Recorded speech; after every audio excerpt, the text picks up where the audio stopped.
Because my parents had separated before I was born, I spent my time growing up between each of their houses. Each summer until I turned 19, I stayed with my dad in rural Missouri. He had grown up in the area himself, and most of his family still lived there. Without much to do, like going to the movies and stuff, I would fill my days hanging out with my older cousin and getting into mischief. Many of our long summer days were taken in wandering the surrounding woods. On one of these journeys, we came across a big lake setting quietly by itself out in the middle of nowhere. The water was crystal clear and filled with tons of monstrous fish. We asked the adults if they were aware of its existence, but none had heard of it. That was probably the reason for it having so many large fish.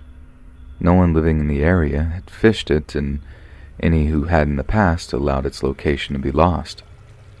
We would fish the pond 3 or 4 times, coming away with a stringer full of lunkers on each occasion.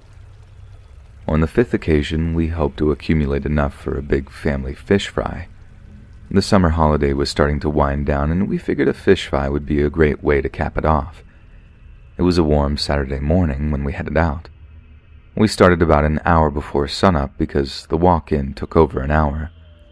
Besides, the fish stopped biting by the hottest part of the day, and we hoped to get back to my dad's house by early afternoon.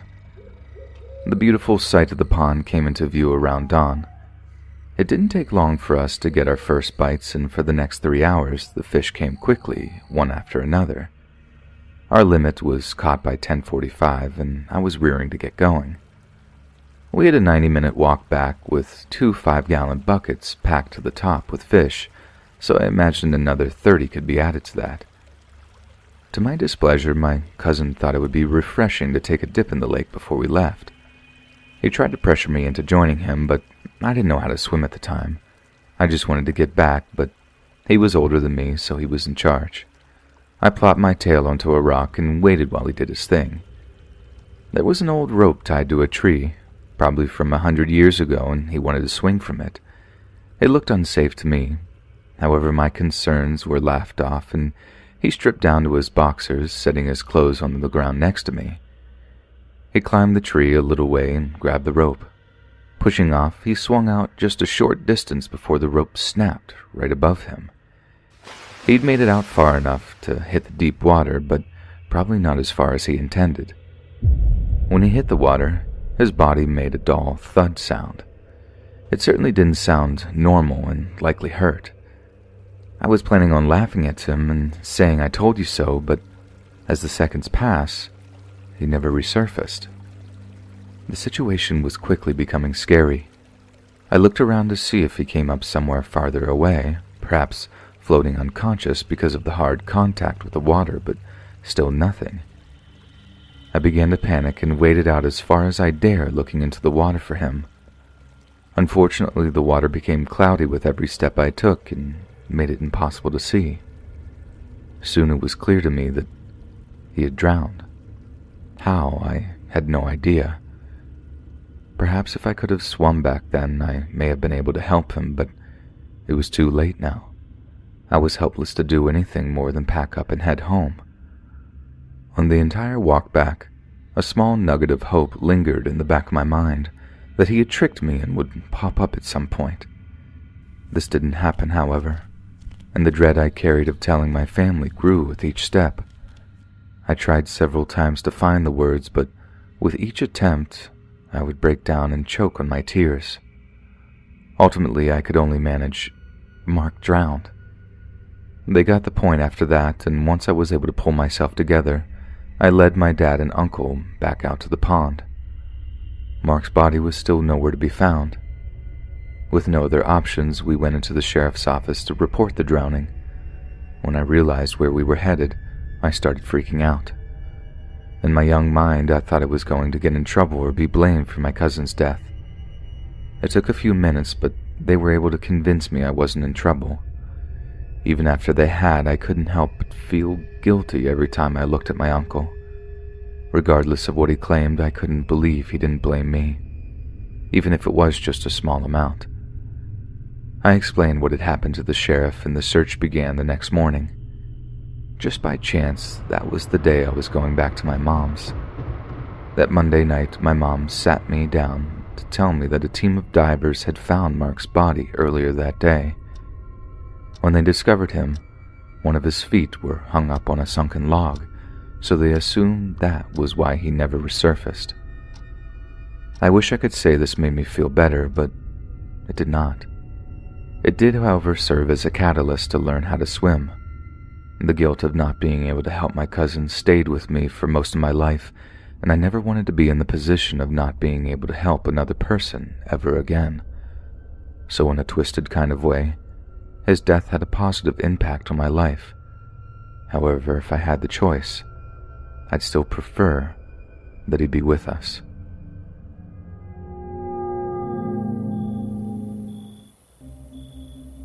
I'm about to share with you the creepiest thing that has ever happened to me.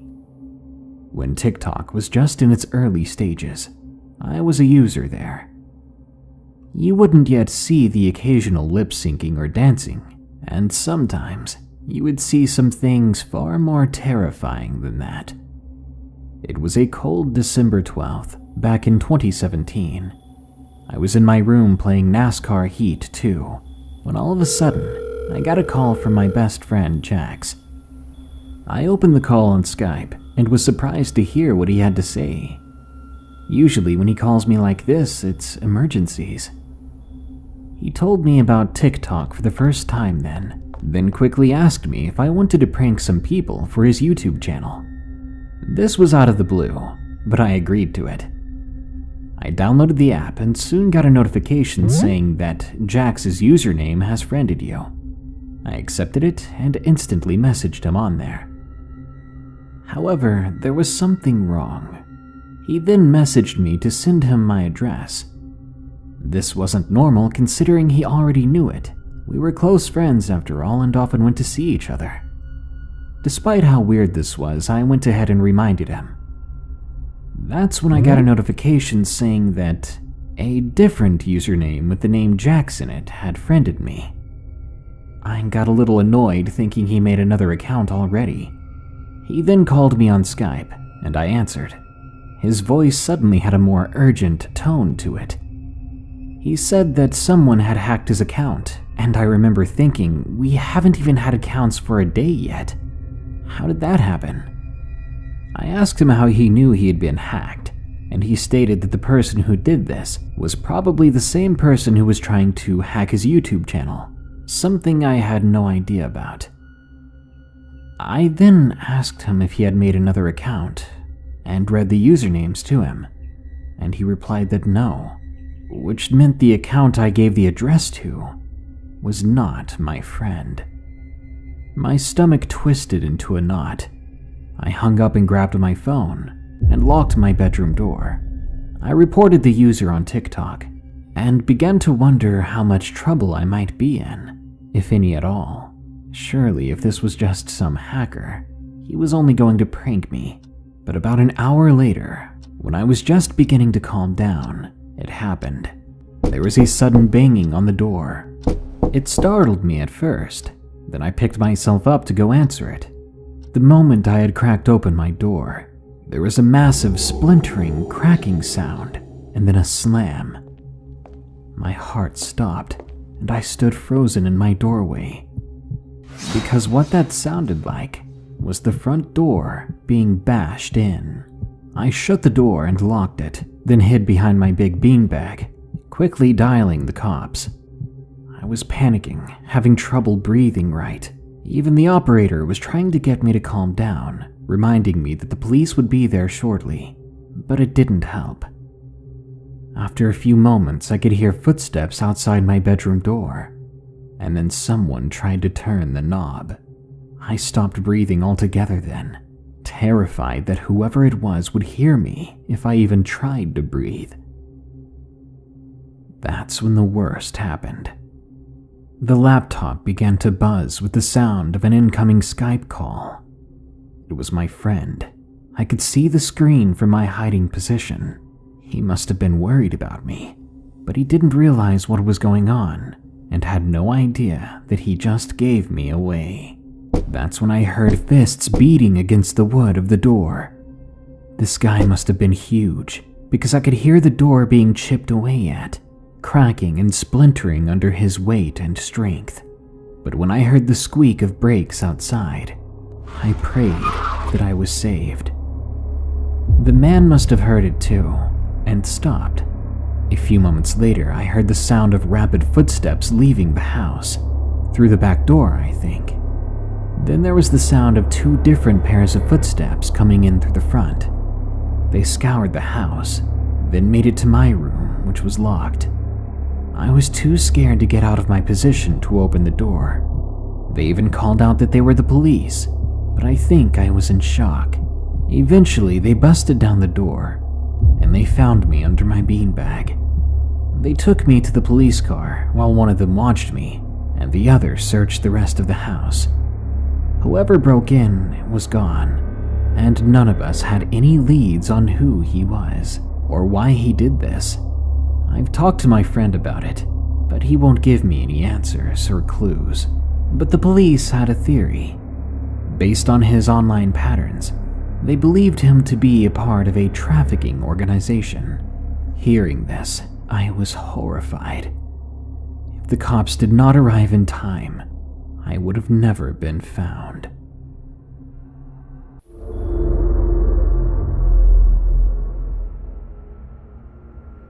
During my time in college, I had a friend whose dad owned an 800-acre piece of land in eastern Texas.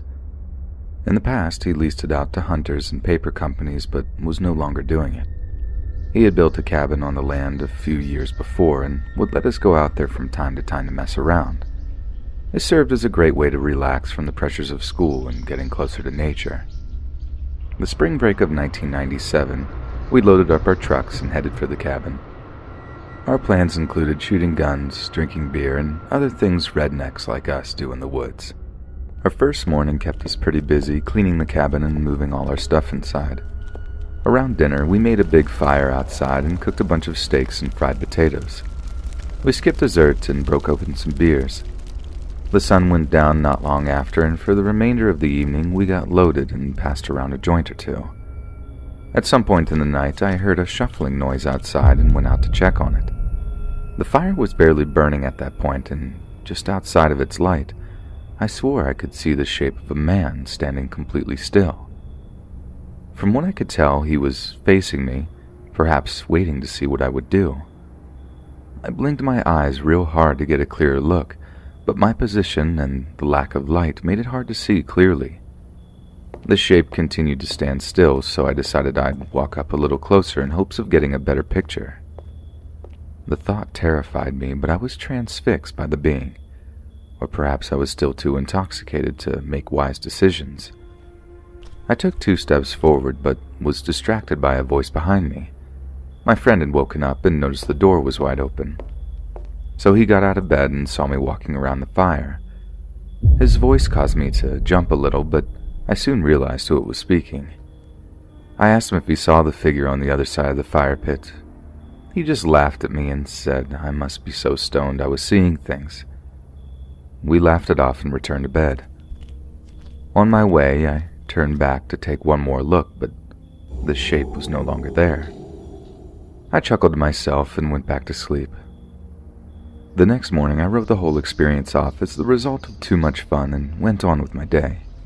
We spent the first half of it fishing at the big pond. Post-lunch was shooting guns and one guy's compound bow that he had just bought. The beers and smoke were broken out after dinner.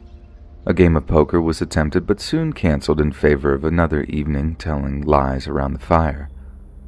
On one of my many trips to relieve myself that night, I was spooked by the sound of a stick breaking close by and noped it back to the fire. The look of fear on my face made the other guys laugh their butts off. I tried to explain what had happened, but was quickly reminded that we weren't the only creatures in the woods. The reasoning seemed sound, so I accepted it. Not long after, we were standing around, involved in some deep discussion, and I turned to speak to the guy on my left. What I saw caused me to clench up so tight I could have snapped a steel rod with my sphincter. Standing within a few steps behind my friend was another man I did not recognize. It was like he appeared out of nowhere. What made it creepier was that he was staring intently at the back of his head, almost like he was trying to bore through it with his eyes. I remained frozen stiff. The longer I looked at him, I realized he was the same being I saw lingering outside the light of the fire the night before. He was average height with a long, unkempt beard. My friend continued rambling about whatever, unaware of his shadow. After several long seconds, the stranger turned to me with a blank expression and walked away. This was when my friend finally noticed my horrified look. When he spoke, the thrall of fear was released, and I began pointing and rambling about what I had just witnessed. He and my other friend laughed at me again. There was no way I was seeing things this time. I described the man, and one of them suggested he was a Bigfoot. Despite my protestations, no one was buying it, and I eventually cut my losses and shut up. However, I wasn't beat. Their mockery had made me even more determined to prove the stranger's existence. The next 2 days were quiet. No stranger, in other words, but I kept my eyes peeled for anything out of the ordinary. By our 5th morning, I was beginning to question my sanity. I'd seen this mysterious being stalking around us twice, and now it had suddenly disappeared. I resolved to put my quest on the back burner until some new evidence arose. My friend's dad had mentioned him, an owner of one of the surrounding properties, had spotted a small group of wild hogs running through his land, so we grabbed our rifles and went on the search for them. A mile or so down one of the property's many roads, we came across some hog wallows and knew we were on the scent. We went up the road, now on foot tracking them. Another mile on, we stumbled upon 3 large hogs rooting up the ground and prepared to make bacon. 2 of us chambered around as quiet as possible on our rifles and took aim. I was less than a second from saying 3 and pulling the trigger when the loud crack of another rifle filled the air, followed closely by a burst of wood and bark above my friend's head. It took a moment for it to register that we were being shot at. A few seconds later, another crack and strike, this time even closer to my friend. We weren't going to wait for a third. The friend who appeared to be the target led us down a side trail that led back to the cabin. No more shots followed as we fled. However, instead of finding safety at the camp, the shots began again. Seeing no other option, we hopped into my truck and hauled it out of there. This was a time just before the commonality of cell phones, so we had to drive the 20 miles to town to get help. After we explained the situation, we returned to the property a few hours later with some deputies. We approached slowly and remained in the cars when we parked. We waited to see if the shots would start again, but nothing happened. A cursory look around counted 3 holes in the cabin and another 2 in my buddy's windshield. Perhaps the worst was that all of our camping stuff, sleeping bags and such, were spread out all over the ground.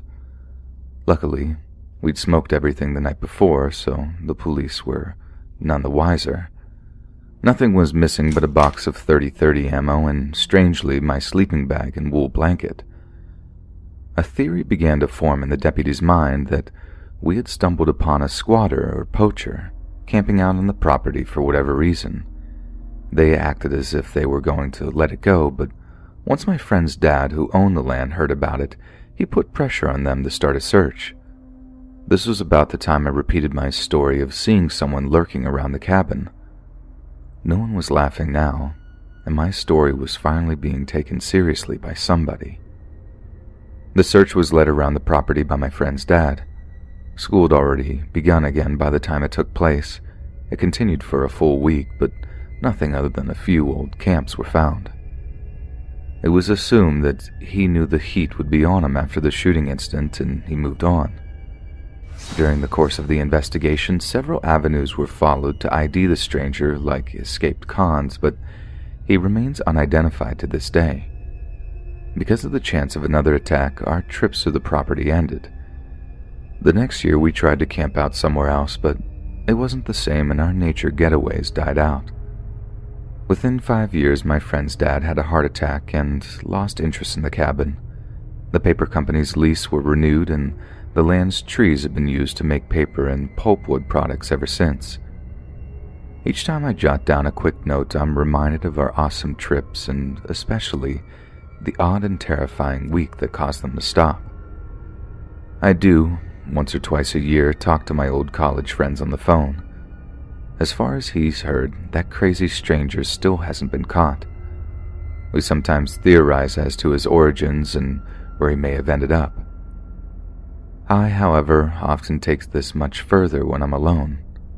I wonder why our so-called strangers seem to focus so much of his anger onto my friend, and perhaps, far more concerning, is he still out there waiting for his chance to finish what he began all those years ago?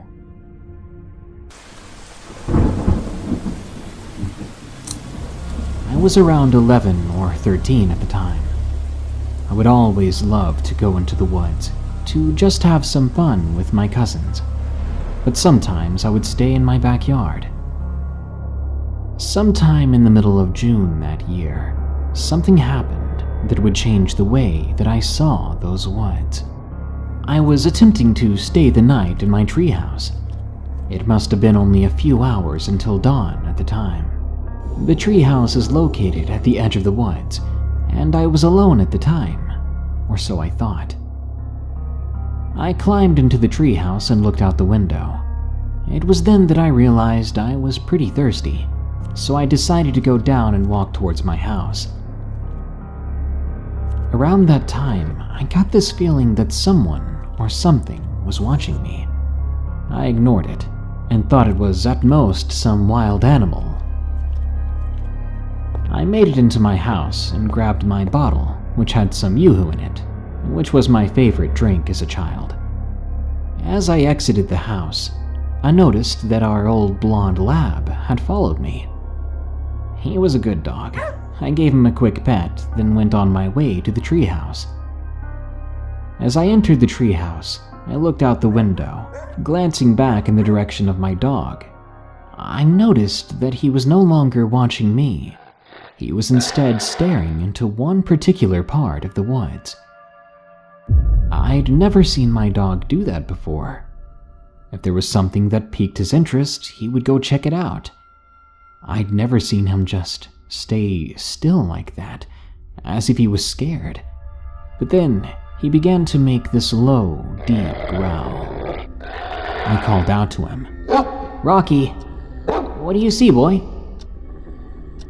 He turned to look up at me, but only for a split second, then went right back to staring at that spot in the woods. It started to rain and thunder, but along with those sounds came another, a sort of humming that was coming from my right. Immediately, I felt scared, chilled to the bone. I looked out the window that was facing the direction of that sound. I saw it, something that horrified me, that didn't make sense. A creature that I'd never seen or heard of before. It was standing at the forest floor and was a little too close to the treehouse. It was big, skinny, brown. It was looking up at my treehouse with reddish brown eyes. I thought to myself, do I run to the house or do I stay up here? I crouched beneath the window so that it could not see me, and I decided to stay until morning. The next day, I hurried down the treehouse and began to run as fast as I could out of the woods.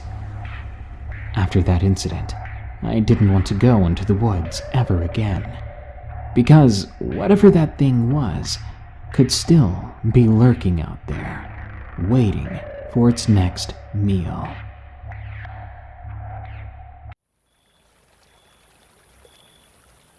I was 10 years old. My family and I moved houses after my dad got a job offer.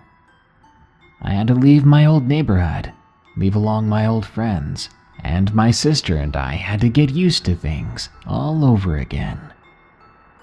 One day we were quite bored, so we decided to take a hike and explore through the new woods around our place. Now, behind our house, that's where the forest is most dense, and you could hear a stream running through it. We had been walking about an hour when we heard a snap in the nearby bushes, which freaked out my little sister. She had always been one of those jumpy types of people, but I was stubborn, so we carried on. It was about 5 minutes after we heard the snap in the bushes, when all around us, nature went silent. It felt like we were being watched. Cliché, I know, but it felt like there wasn't just the two of us. There was something out there staring right at us. Then, the forest silence was suddenly broken by a strange yowl, like a screeching cat, but more drawn out and much, much deeper. It was followed by the distressed call from a deer, and then utter silence. The call was about 100 yards away from us, so we bolted. But whatever it was gaining on us. And in my panic, I pushed my sister into a thorn bush, and I followed after, too shocked to feel the pain. We held each other tightly, and then we heard a deep growl to the right of us. Slowly, we turned to look, bracing ourselves to come face to face with this beast. But when we looked, there was nothing there. But then the stench hit us. A stench like sulfur, bodily waste, and copper. Then we heard a scratching sound above us, and we snapped our heads up to look at it. What we saw would scar us for the rest of our lives. What we saw was a creature with a body shape similar to that of a panther, but light gray with a black stripe down its spine. The head was more akin to a boar, but its feet, they were like a dog's paws, but it did not have a tail. Its eyes were a misty blue, like it was blind or something. But then it snapped its head to look at us, and I swear, it smiled. It was nothing a human being should ever have to see. It had teeth like razors, and there seemed to be red fluid dripping from its yellowish fangs.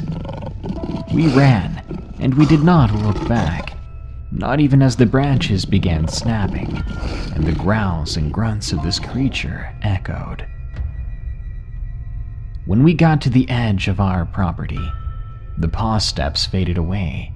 We ran to our front door, opened it, and slammed it shut, before passing out from exhaustion and terror on the couch.